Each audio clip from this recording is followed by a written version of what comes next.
that, I want to go across to India today is Gaurav Sawant, who's live with me. He's been in different parts of the war zone, and he joins me live now, and I'll give you his location in a moment.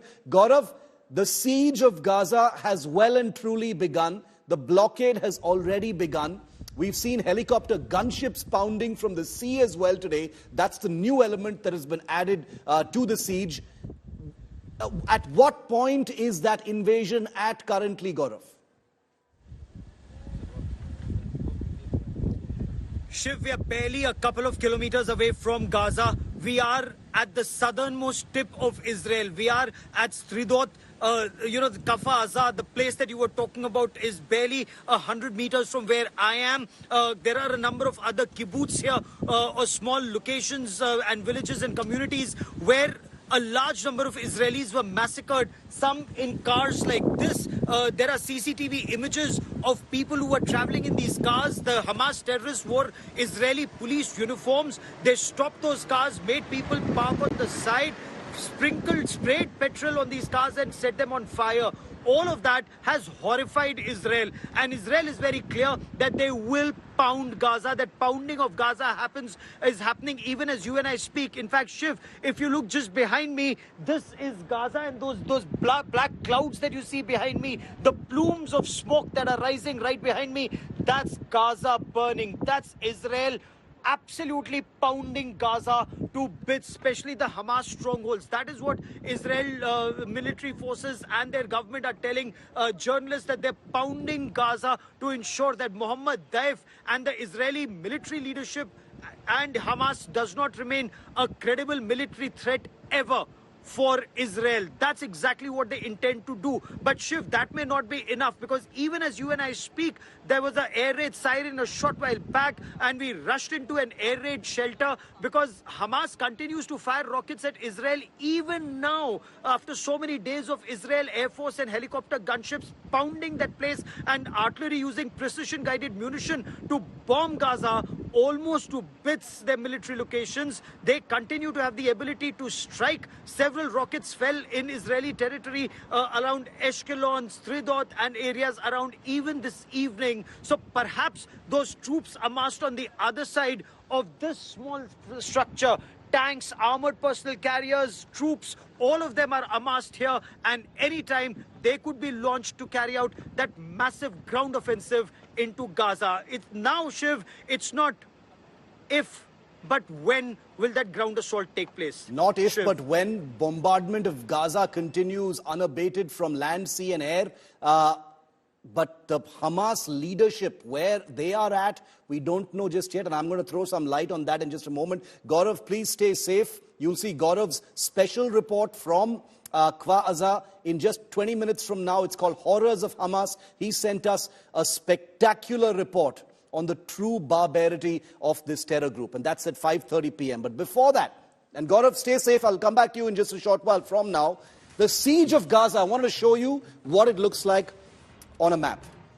Gaza is a tiny little place, 25 miles long, about 7.5 kilometers thick at its widest point. This entire place, of course, is Israel.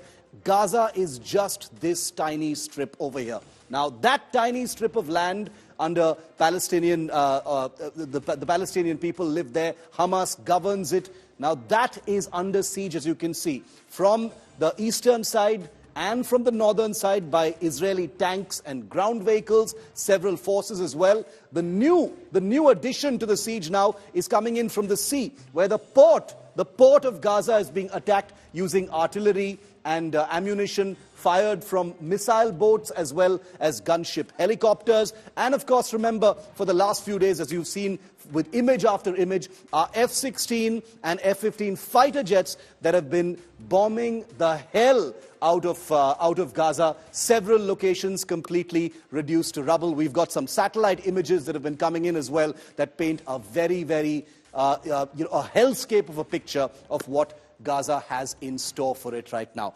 The big question now is the man who was the mastermind behind the October 7th attack. He's a man named Mohammed Daif, and his name is The Guest. His nom de guerre, his war name, whatever you want to call it, is The Guest. He's called the guest because Deif means guest, but also very interestingly because he doesn't stay in one place. He's very elusive and keeps flitting from one place to the other, and that's why he's called the guest. But where is Mohammad Deif? He's not in Gaza. He's not in any of the neighboring areas. He's not in the West Bank. He's known as the cat with 9 lives in Palestine. He's escaped several assassination attempts, but with Israel's Operation Swords of Iron now in action, will the guest finally check out? That's the big question. Remember, he continues to elude.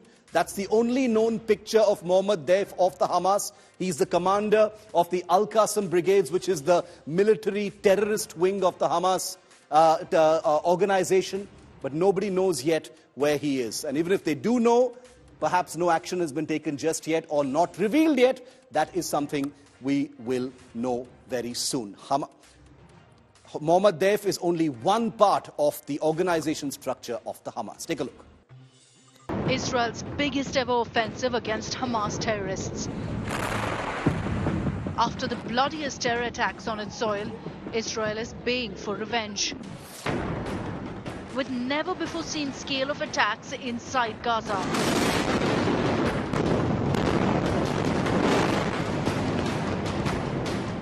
And this man, Mohammad Deif, is one of the prime targets in the Israeli terror hunt. Deif, notoriously called the guest, is believed to be the mastermind of the coordinated terror attacks.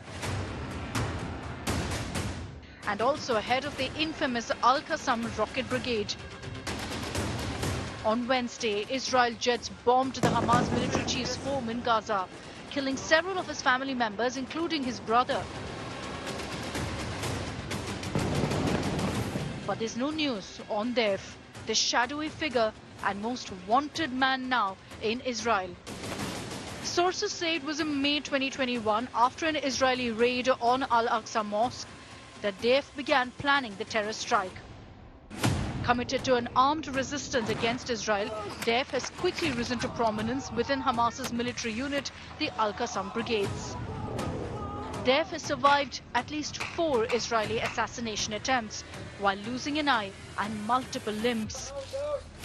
Can Israel smoke Deif out, or will he survive to plot another blow for Israel? Bureau Report, India Today.